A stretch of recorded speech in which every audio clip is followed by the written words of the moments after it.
Today I am at Dinosaur State Park in Rocky Hill, Connecticut, and this park is the site of one of the largest dinosaur footprint fossil sites. There's over like 2,000 tracks here, and I guess they were discovered during a building project, and they have them all preserved, and we can go take a look at them. Really cool stuff. I'm very excited. Come with me. And the first thing we see when we arrive is a group of Dilophosaurus out here in these fields. Okay, so here we begin. So there are over 2,000 dinosaur tracks here, and this was discovered in 1966-67. Yeah, and here we can see some of the tracks. Okay, and so the dinosaur that left these tracks is the Dilophosaurus. And we can see a picture of him right here. Okay, and let me just get this out of the way right here. Dilophosaurus, as depicted in Jurassic Park, had a frill around his neck, and it was spitting venom. There is no scientific evidence for that actually being the case. That was artistic license on the part of the creators of Jurassic Park. But then that depiction sort of fell into the mainstream, and oftentimes you'll see Dilophosaurus depicted with the frill and spitting venom. There's no evidence of that. That was just a creation of Jurassic Park. And in this park, they have him depicted without the frill. And so this Granite Pathway is a representation of the timeline of the Earth's creation all the way up to present day. Yeah, so the Earth forms 46,000 million years ago. Think about that. Lunar crust, the meteorites, 4,000 million years ago. The oldest rocks. So I guess up until this time it was just like lava and whatnot. Okay, and so this little small part on the end of the path, that represents the time that life was on the Earth. So we have single-celled animals, complex animals, continental seas, we have trilobites, things like that.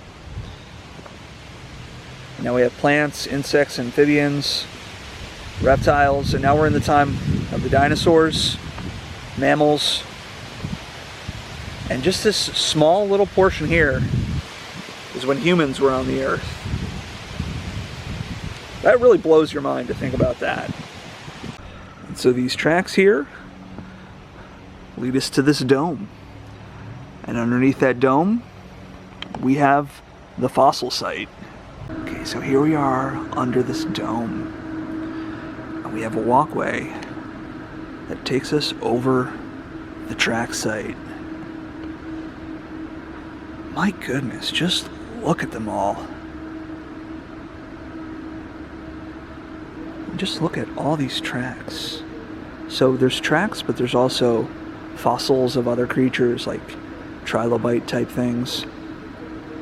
And just think that these were left here by a giant lizard some 40 million years ago. Just kind of blows your mind to think about that.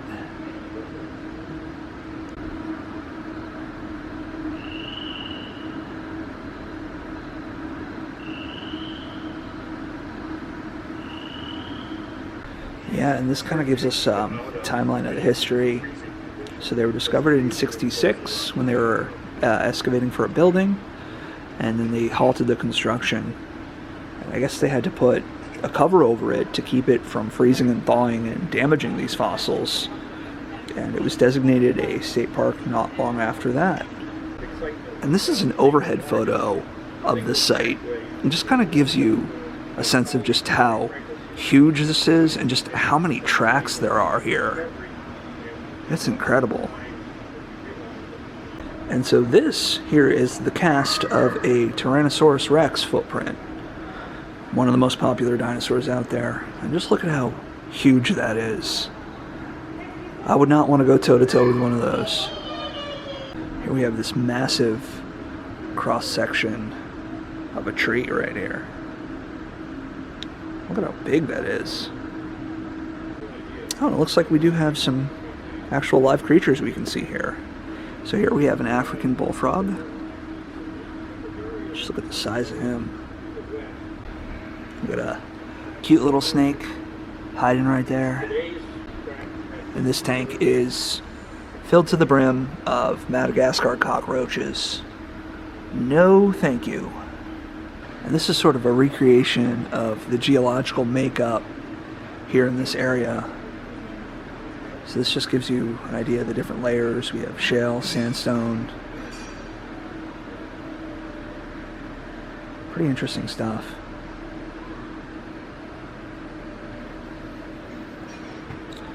So this just tells us there's no bones in this area, because this was a site of dinosaurs being active rather than spots where they were dead, where they could leave their traces of bones.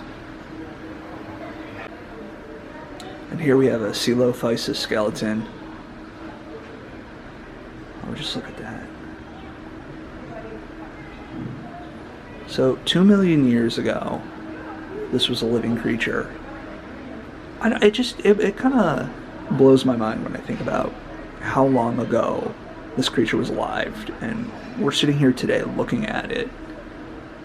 Does that blow anybody else's mind? Oh, and look here. You can actually see the food it ate in its stomach, the bones of other animals it was eating. Oh, this is so incredible. I love this stuff. So this diorama is a depiction of North America in the late Triassic period.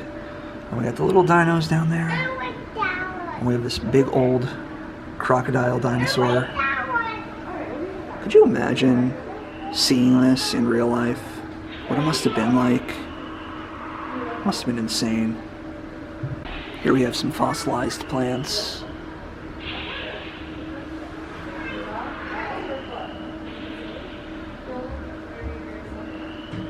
Here we can see some fossilized fish.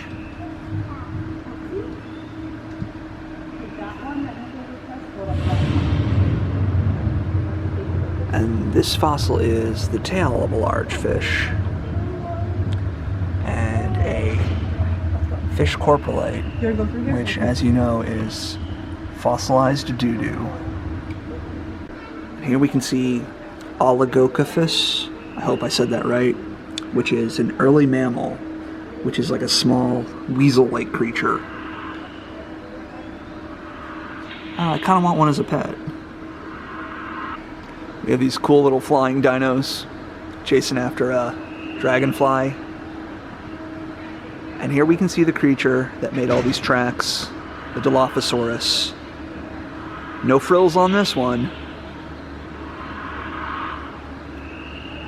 Just look at the ones we can see over on this side.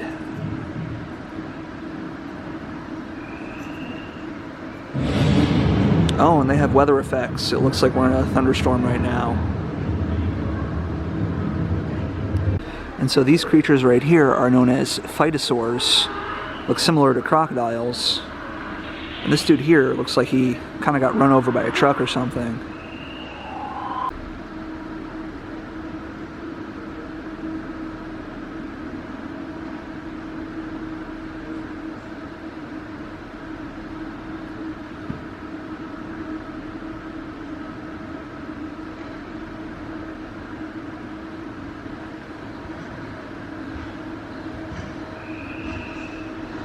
This is just incredible to see these, and to just think about the creatures that made these.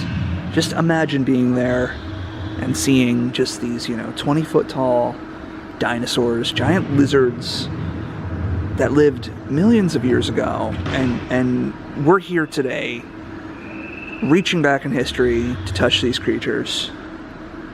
It's just incredible. So that was Dinosaur State Park in Rocky Hill, Connecticut. Definitely a breathtaking sight, seeing all those dinosaur tracks like that. I highly recommend coming and seeing it in person, because it is incredible. My name is Ray. Thank you for watching my video. Hope you enjoyed it.